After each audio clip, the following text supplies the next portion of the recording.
When Lithuania allowed Taiwan to open a Taiwanese representative office in its country in 2021, it angered China.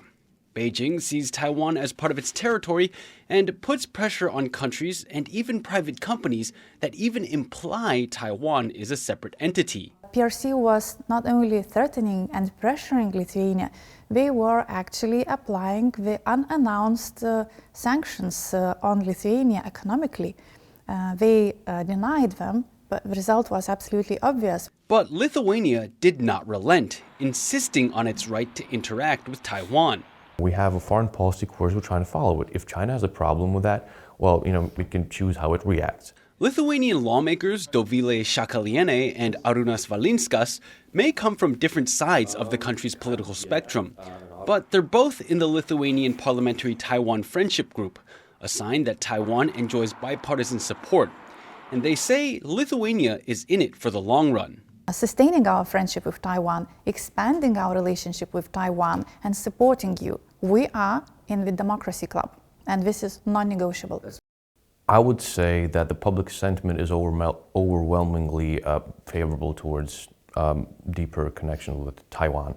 When asked about why Lithuania risked its relations with China, Valinskas says there wasn't much on the line to begin with. If you look at the numbers of foreign investment, Chinese foreign investment in Lithuania and so on and so forth,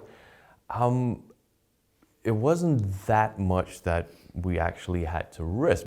And to Šakalienė, keeping those ties with China was the riskier option. More and more are realizing that it's a mousetrap economy, that if you hope to get something from China, yes, you get to bite a piece of cheese before the trap cuts off your head. And it's China's coercive and aggressive foreign policy that makes Lithuania empathize with Taiwan. We had to fight for our freedom with much bigger countries than ourselves to break free from occupation, to endure a communist regime. Now you are living next. You are flourishing democracy living next to authoritarian communist regime. Soviet Union, Communist China, we see the similarities, and because of our past, it provokes a reaction that is not just about self-interest. It's much more than that.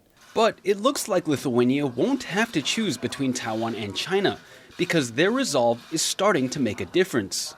China changed its position. Our president, Gitanas Nausėda, following a meeting with WTO Director General, announced that China, which has imposed restrictions on imports from Lithuania, is reversing its position. We create precedent. If you choose a particular course of foreign policy action, and then as soon as someone, for example, China in this case, goes, oh no, you can't do that, and you say, well, I guess then that we're not going to do it, then you give all the cards to China.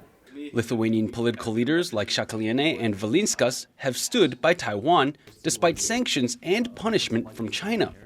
They stood their ground and insisted that Lithuania's friendship with Taiwan was its right. In the process, they have shown other countries that it's okay to have relations with Taiwan. Lien and Leslie Liao in Vilnius, Lithuania for TaiwanPlus.